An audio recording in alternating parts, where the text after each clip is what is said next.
Welcome back to our channel. Tonight we're going to discuss what you need to know about central bank digital currency and why it's imperative you know it. So, as my husband said tonight, we are still wanting to educate and share the information that we know with you. So, again, we always say, we're not financial advisors. We're not advising you on anything. We just giving you information so that you can do some research on your own and just be more aware about what is coming in our financial future. So, right, just let me jump right in. CBDCs, that's what they're called, Central Bank Digital Currencies. So some of you may already know this. You may already be very knowledgeable. Some people may not. So we're going to, for the ones who may not, what are CBDCs? CBDCs are digital versions of the country's official currency. So it's issued by the central bank, and unlike cryptocurrencies such as Bitcoin, which operate on decentralized networks, CBDCs are centralized and have some value as the same value as their counterparts. For example, this means that if we had a CBDC here in the U.S. and that was the digital dollar, it would be equivalent to the physical dollar. So the CBDC version of a paper physical dollar, their dollar values will be equivalent. That's what a CBDC is. So I hope that makes sense. All right. So how do they work? Let me answer that question. So how they work is that they'll be functioning through digital wallets provided by central banks or authorized intermediaries. Users can make payments, transfer funds, conduct transactions directly, similar to using mobile banking apps, but with currency being in a digital form of legal tender. So it would be a slightly different of using like CashApp or Zelle or sending money that way, but any other way like that you would send money, because it would be actual the legal tender. It wouldn't be where you used a intermediary like those platforms to send that money. You would be taking away the use of the need of having those platforms to send money. So again, if you don't know what a CBDC is, I hope that that helped you in understanding what it is and what it could mean if it was implemented in the U.S. Well, there's a lot of countries have already started using CBDCs, and some countries have now started doing a pilot. And a pilot is them going into the system and trying to create to see if how does it run, to get the kinks out or anything in that nature. But we have like the Bahamas, Nigeria, China, Jamaica, India, Russia, um, Brazil. We also have Canada, Japan, and also Philippines and Singapore. These countries have already went through their pilot program, and some of them have already launched. I know China has already launched their CBDCs uh, uh, to teachers and other workers this year. Matter of fact, in June, um, starting next year, July the 1st. I know that Russia will be implement CBDCs for their country. So this has been on the move for a while.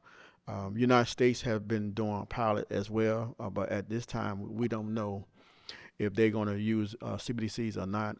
They still the Federal Reserve is still trying to see will it fit the criteria for United States people.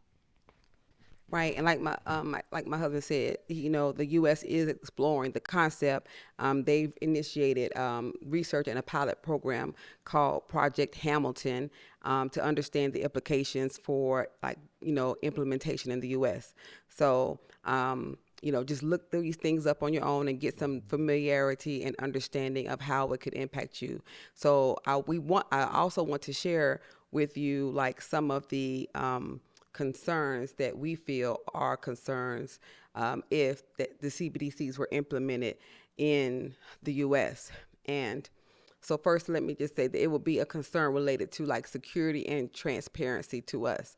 Um, CBDCs will be operating on centralized, like I said, centralized platforms or a hybrid blockchain systems, but they will be controlled by the central bank.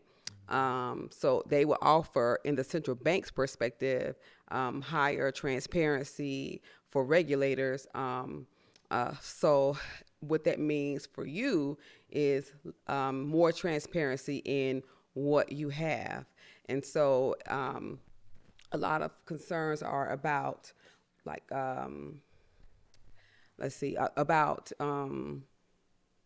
the government having access and being able to monitor your spending habits, your financial relationships, locating the knowing the location of your transaction.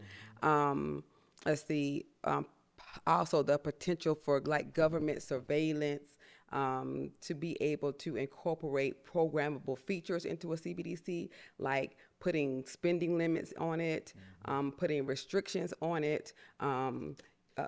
Let's see what else. And also preventing you from use of the CBDC. So it gives them a lot of control, since they'll be operating on their platform and they have the control over the platform.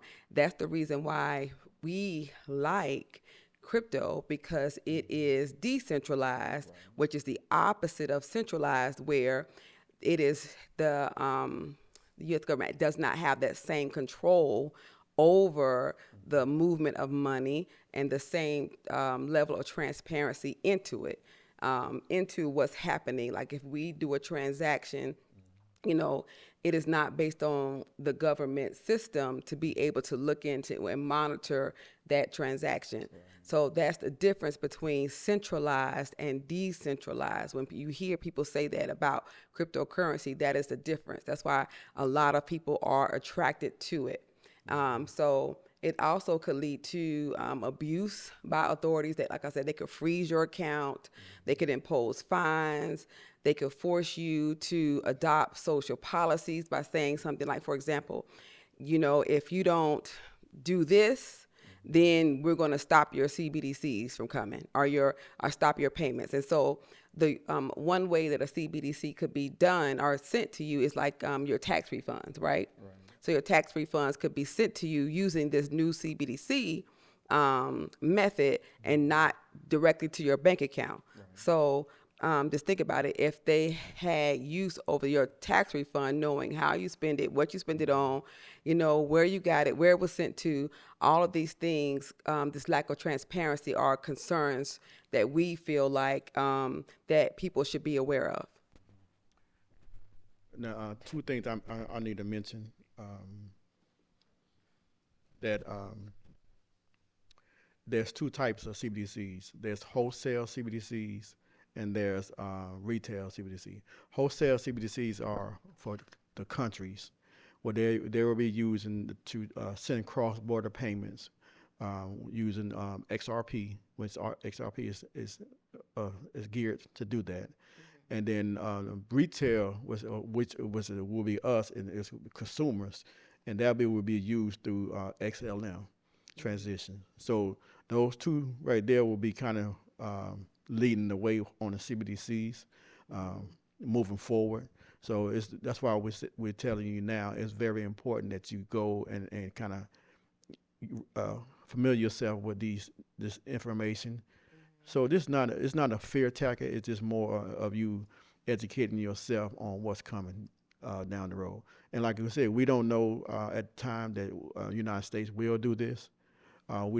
They're doing a pilot, so we don't know for sure if this is going to take place. But other countries are definitely doing it, and or they're about to start doing it. So it's very important that you see it. Yes, again, this is all for awareness. We just want to share the knowledge that we are finding out, so that you have the same information. We don't want you to be unaware, and so we're just sharing information. And again, this is for you to start to Google, start to look up, and start to research on your own. And one country my husband mentioned that has adopted this is the Bahamas with the sand dollar. So look them up. They have adopted a CBDC, and they were the first to launch. Correct. So look them up and look up everything that we said, all the terminologies that we said for yourself so that you become more aware of what's happening in these financial streets. All right. Y'all have a good night. Oh, and thank you so much for all the comments and engaging. We so appreciate you guys. We really do. Thank you so much for watching and supporting our channel. Thank you.